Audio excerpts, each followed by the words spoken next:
किसने करवाया? इंदिरा गांधी गोरक्ष में गोली क्यों चलवा दिया?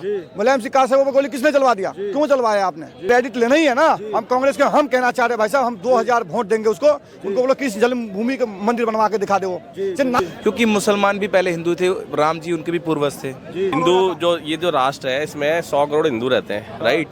हम चाहते तो तोड़ के भी बना लेते पहले ही, करेक्ट। और ऐसे आपका हिंदू मुसलमान के मुद्दे छोड़ के देश की राजनीति करो, देश के हित में बात करो, देश में हमारे देश की मजबूत करने की बात करो, देश के 20 गुरु के वोट ले जाना चाहिए देश की। हम इस देश के नागरिक हैं, उतने मुस्लिम भी नागरिक हैं, लेकिन बात यह है कि हमारी आस्था से अब हज तो जाके हम वो राम का बुलावा तो पंच तत्व विलीन होने के बाद ही आता है, तो सीधा ऊपर जाकर मुलाकात होती है।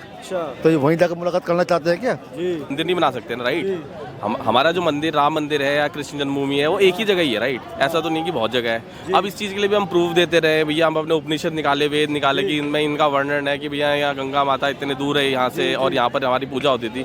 तो ये सब चीज़ें बैठती हैं। मैं एक बात, मुलायम सिंह जी सही बोलते गए थे, उनकी बात याद आ रही है। उन्होंने बिल्कुल सही कहा था कि मेरे घर में औरंगजेब पैदा हो गया। आज इन्होंने ये चीज़ साबित कर दी है कि मैं वाकई औरंगजेब हूँ, इसमें कोई दो राय नहीं है। पहले तो हम लोग सोचते थे ऐसे बयान है कोई बात नहीं, क्या गया होगे, लेकिन आज इन्होंने सबूत दिया है इस चीज़ का कि मैं वाकई औरंगजेब हूँ, औरंगजेब की औलाद हूँ। और जहाँ तक प्रभु राम से जो है उनका कहते हैं, वो कहते हैं कि प्रभु राम का बुलावा आएगा जब जाएंगे, तो प्रभु राम का बुलावा तो पंच तत्व विलीन होने के बाद ही आता है, तो सीधा ऊपर जाकर मुलाकात होती है। तो ये वहीं जाकर मुलाकात करना चाहते हैं क्या? तो अभी क्या तकलीफ है इनको जाने में? इनकी कोई जरूरत नहीं है, जाए मत जाए, इनसे जाने से कोई फर्क नहीं पड़ता। काम तो कभी को रुकेगा नहीं किसी का भी, ना काम आज तक कभी रुके किसी के कहने से। तो इसके धर्म से पहले खिलाफ थे, ये तो कभी चाहते नहीं थे राम मंदिर बने, वो तो उन्होंने पहले बना कर। लेकिन कांग्रेस पार्टी का जो हिंदू विरोधी चेहरा था वो राष्ट्र के सामने आ गया है, कहना ये चाह रहे हो आप? वो बिल्कुल इनका चेहरा सामने आ गया। इन्होंने तो ये कहा था कि राम ने तो कभी जन्म लिया ही नहीं आज तक, कभी राम तो कभी आए ही नहीं है। और ये तो कभी चाहते नहीं थे मंदिर बने, और इनको तो बहाना चाहिए यहाँ से टालने का। दूसरी बात, इनको तो बुलाना नहीं चाहिए था भाई, वो तो राम का बुलाना क्यों नहीं चाहिए था?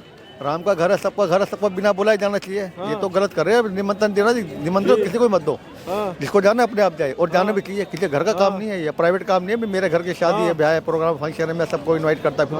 ये तो राम का काम है, सबको आना चाहिए, बिना बुलाए जाना चाहिए। तो निमंत्रण तो किसी देना ही नहीं चाहिए था। और कांग्रेस नहीं जा रही, इनकी विनाश काल विपरीत बुद्धि, इनका विनाश का समय आ गया है, और कोई बात नहीं है। और इनका सर्वनाश का समय आ गया है, और इनकी पार्टी अब डूबेगी। जो लोकसभा का चुनाव आ रहा है, इसमें होता है शायद इनका खाता भी ना खुले, इसमें कोई बड़ी बात नहीं है। अच्छा, हमारे साथ हमारे भैया आए हुए अभी। देखो भाई साहब, उनकी जो विचारधारा है बहुत मानसिकता की कमी है। आपके आने वाला समय 2025 में जो हेकड़ी है इनका, जो हेकड़ी दिखा रहे हैं ना, वो आरजेडी वाले बोलते हैं हम यादव हैं, हम तेजस्वी यादव हैं, किसी को काज नहीं। सुने होंगे उनके भाषण बहुत बार सुनते हैं।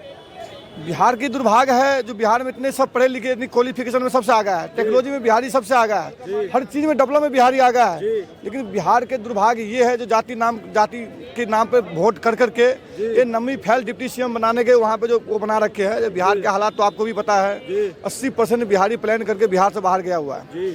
आपने देखो जो मनीष कश्यप ने तमिलनाडु के अंदर में प्रवासी मजदूरों के ऊपर सवाल उठाया था, जो हर स्टेट में जाता है प्रवासी मजदूर बिहार छोड़ के जाते हैं, उनको परेशान किया जाता है, उनके ऊपर पन्ना किया जाता है। जो अपनी स्टेट में नौकरी क्यों नहीं देते हैं वहाँ की सरकार, अपनी स्टेट में रोजगार क्यों नहीं देते हैं? अगर हर जो भी है, जिसकी भी स्टेट है, हर स्टेट में अपनी रोजगार देने लगे अपना युवाओं को, तो हर जगह रोजगार मिलने तय हो जाएगा। उसको क्या किया, जल्दीबाजी के चक्कर में उसकी कुर्सी जब्ती करवा दिया, उसको उठाकर जेल में डाल के एनएसए लगवा दिया। आपने देखे तो इससे पहले बिहार में पटना के अंदर में कार पार्किंग के लिए गोली कांड होता है, 5 आदमी को गोली लग जाता है। बेगूसराय में 2 घंटे गोली चलता रहता है, लेकिन पुलिस कोई होने रहता है, उससे पे ध्यान तो नहीं है बिल्कुल। भाई बिहार के अंदर शिक्षा व्यवस्था के सही करना चाहिए, लॉ एंड ऑर्डर मेंटेन करना चाहिए, बिहार में स्वास्थ्य सही रखना चाहिए, उसके बाद बिहार में रोजगार की बात करना चाहिए, इंडस्ट्री की बात करना चाहिए, डेवलप की बात करके बिहार रोजगार दो, वहाँ पे जनता को रोजगार चाहिए। तो बिहार छोड़ के प्लान कर रखा है। आज मान चाहे दिल्ली आते हैं, चाहे हैदराबाद जाते हैं, चाहे कहीं भी क्यों जाए, आज अपने रोजगार दो ना वहाँ पे ना, रोजगार के नाम पे जीरो हो बात। अब अभी जो के पाठक है शिक्षा विभाग के होते हैं, इतना अच्छा काम कर रहे थे, शिक्षा को लाने के लिए मतलब मजबूत कर रहे थे, उसको पद से इस्तीफा दिलाने का काम कर रहे हैं। चलिए मुद्दे पे आते हैं। अभी आरजेडी के विधायक ने जो बयानबाजी की है राम मंदिर प्राण प्रतिष्ठा पे लेकर, आप उसको कैसे देखते हो?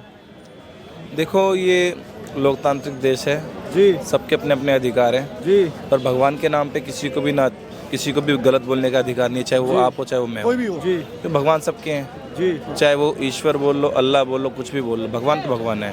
राम मंदिर को और सनातन धर्म को लेकर बार बार विपक्ष की तरफ से बयानबाजी आती है, आपत्तिजनक शब्दों का उपयोग किया जाता है। हिंदू धर्म को कब तक टारगेट किया जाएगा, हिंदू समाज को?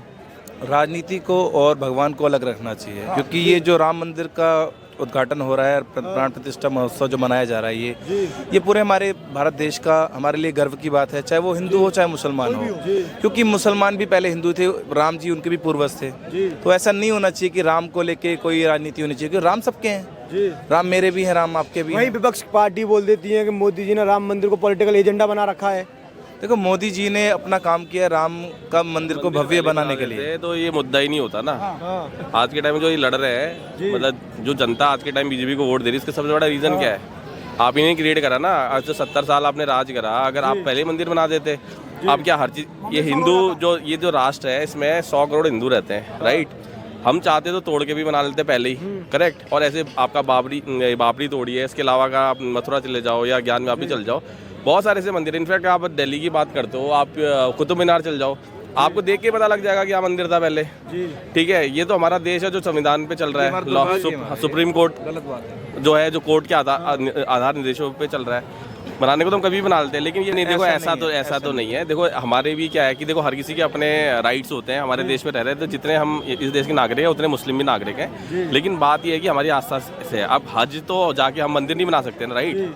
हमारा जो मंदिर राम मंदिर है या कृष्ण जन्मभूमि है, वो एक ही जगह ही है, राइट? ऐसा तो नहीं कि बहुत जगह है। अब इस चीज़ के लिए भी हम प्रूफ देते रहे, भैया हम अपने उपनिषद निकाले, वेद निकाले कि इनमें इनका वर्णन है कि भैया यहाँ गंगा माता इतने दूर है यहाँ से और यहाँ पर हमारी पूजा होती थी।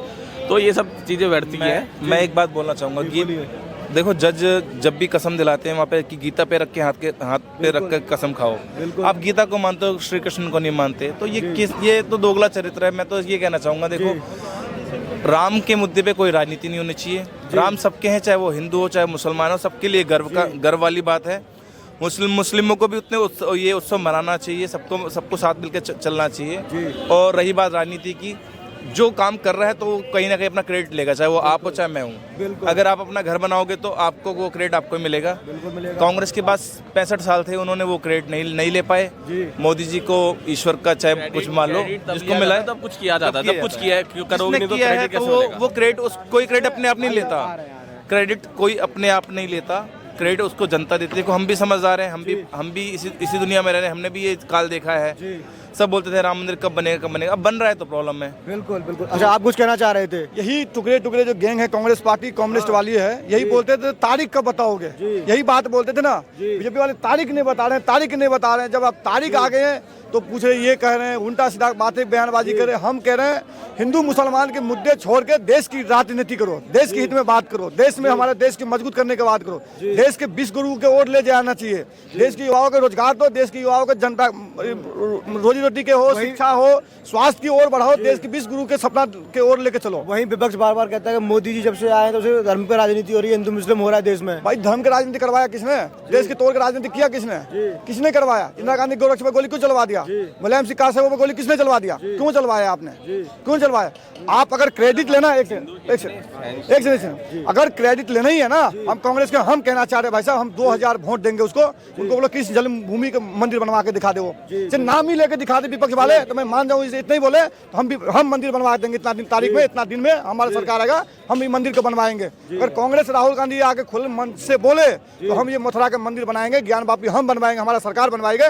हमको उसको 2000 वोट देके 2024 के अंदर लोकसभा के हम दिलाने का काम करेंगे। बिल्कुल। अच्छा, कुछ कह रहे थे भैया आप अभी? मैं कह रहा हूँ, हिंदू इतना सहनशील है कि अपने देश में होने के बाद भी हम कोर्ट के दरवाजों खटखटा रहे हैं, मतलब एक मंदिर बनाने के लिए, ठीक है। लेकिन अगर ऐसे ही आप मुस्लिम राष्ट्रों में देख लो, जहाँ पर अगर आपके अगल बगल जो पड़ोसी है, भले पाकिस्तान हो, अफगानिस्तान हो या बांग्लादेश हो, या जो भी कंट्रीज हैं, वहाँ पर आपने अगर उनका जो आप कल्चर देखोगे ना, वो धर्म आधार पे, वो लोग देश को नहीं मानते, वो पहले धर्म को मानते हैं, ठीक है। और धर्म के आधार पर उन्होंने क्या करा है कि जितने भी जो माइनॉरिटीज़ में जो लोग थे, उनको या तो मार दिया या तो कन्वर्ट करा दिया या भगा दिया अपने देश के अंदर।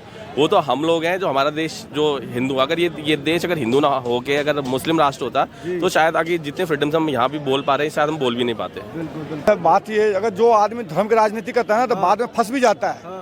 अगर देश की हित की बात करो, देश की राजनीति करना चाहिए, देश की पूरे, भाई आप अगर कोई भी प्रधानमंत्री है तो पूरे 140 करोड़ जनता के प्रधानमंत्री है, फिर ये नहीं आप भी, आपको पानी की भी जरूरत है, आपको रोटी की भी जरूरत है, दोनों की जरूरत पड़ता है कि नहीं पड़ता है। देश में विपक्ष की भी जरूरत है, पक्ष की भी जरूरत है, दोनों चाहिए, दोनों से ही देश चलेगा। लेकिन विपक्ष कभी भी गरीब के मुद्दा नहीं उठाता। आपने एक बार बताओ, गरीब कभी सहारा इंडिया वाला मुद्दा उठाया क्या? कभी उठाया? ये नहीं उठाया। बिना मतलब का आप संसद भवन में वो करते रहो, तो संसद के खराब करते हो, टाइम खराब करते हो आप, पैसा लगता है इतना। आपको जो चाहे विपक्ष को भी चुन के भाई जनता ही भेजा है, पक्ष को भी चुन के जनता भेजा है। हमारा मुद्दा सवाल उठाने के लिए अगर सरकार तनाशाही करेगा, अगर मान लो जो पक्ष में है, तो विपक्ष के काम है उसको सवाल को घेरने का काम करना चाहिए। ये राम मंदिर के अलावा, अडानी के अलावा कुछ दिखाई नहीं दे रहा है। आप अडानी पे सवाल करते हो संसद भवन में, फिर अडानी गोद में जाकर खुद बैठ जाते हो। अशोक गहलोत अडानी के